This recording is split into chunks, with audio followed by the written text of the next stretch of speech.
Federal Reserves worldwide have been pumping into the system to keep it alive since 2007 to 2008. Now, hold on a second. I was told by several sources that that money is not actually going to hurt the economy in the way that some of our policymakers say it is on the Republican and conservative side. I was told that actually it's meant to stimulate the economy and help it, and that the idea that we're leading to inflation is sort of paranoia because it's not really exactly how that works. What would you say to that as a financial guy? I would say that's not telling the full truth. Okay, would you please educate me and use small words and put them very close together, because I'm a kindergartner on this stuff. Okay. Yes, so I would say that's not really the full truth. Yes, stimulus works in the very short term. We saw when the stimulus checks went out, I don't remember the exact time frame because there's been 3 or 4 of them now. Yeah. But the month after they come out, spending goes up, which increases the economy. The economy is 7% based on consumption. You and I and other people buying and selling and doing stuff. Okay.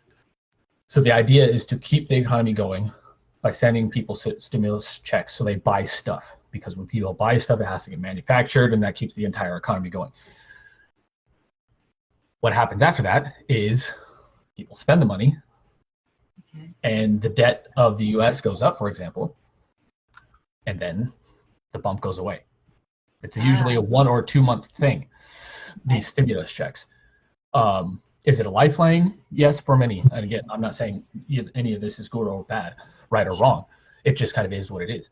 This is what happens, though, when that happens. But this ties into the money printing that when companies or when countries do that, the Federal Reserves do that, and they print money, and they have low or even negative interest rates in countries like Japan and Germany. When that happens, people don't invest their money in banks because you get less, you lose money even on a slightly positive interest rate, let's say 0.5%, which is crazy. 0.5%, you lose money after considering taxes and inflation. Okay. So people invest in the stock market, which is increasing the bubble in the stock market. And they buy assets to try to earn a return because they can't do it in their savings account. Makes sense. You're seeing that in the housing bubble right now. You're seeing that in the stock market bubble right now. You're seeing that in the debt bubble. How does that affect the debt bubble? Because companies can borrow, again, Apple, that's a perfect example. I think this was like 3 or 4 years ago. They took out tens of billions of dollars in debt, even though they didn't have to, because they could get it at such a low interest rate that they use that money to reinvest in the company, buy back stock, pay dividends, stuff like that. So this is increasing the debt bubble as well, because companies, so it increases the stock market bubble, housing bubble, all the bubbles we talked about at the kind of the top end, because people are trying to invest and get a higher return. It also increases the debt bubble as well, because people are trying to maximize their money. If they can and I'll explain that. So let's say they can get Apple, and I don't remember what the exact percentage was. Let's say they can get a debt rate or interest rate at 1 or 2%. If they can reinvest that in their company and earn 10 or 20%, that's a no-brainer to invest. That's called capital allocation. So that's what a lot of companies are doing. That's why we're seeing bubbles and debt issues everywhere.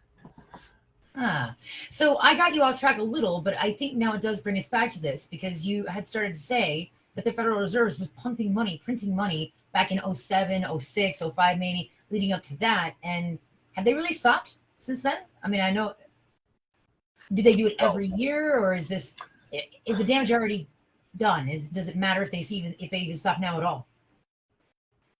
I don't know the answer to that question. What I do know is that I saw a stat, and I think it was like in March or April timeframe, that 25% of all US dollars ever printed have come in the last year since COVID started. Wow. Okay.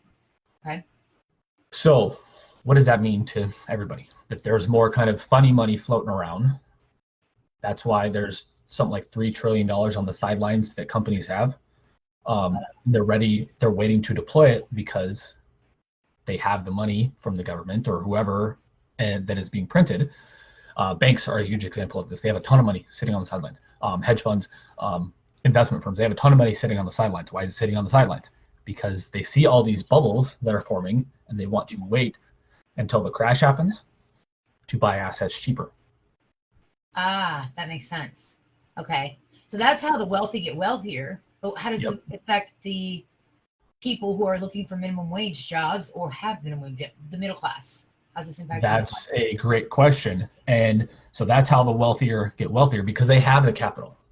Okay. So when Federal Reserve pumps money in and interest rates are low, the people that have the money get richer. That's why over the last 10, 15 years, the rich have gotten richer. And again, that is 100% a fact.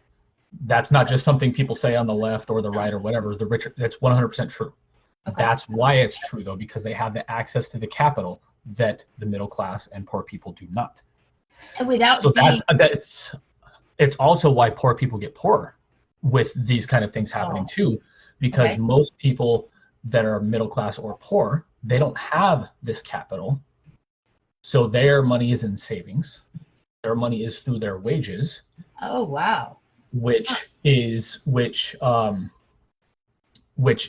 taxed at a higher rate, which gets inflated away because of inflation. Inflation isn't 2% now. It's, I don't care what the government is saying, but inflation right now is crazy. Numbers we haven't seen since the 90s in some cases on inflation. That might be a different story than, maybe we can talk about that some other time, but that's a whole nother story. We'll make it out. But that's why poor people get poorer, is because their money they do have gets taxed at a higher rate and gets inflated away because they're not investing it.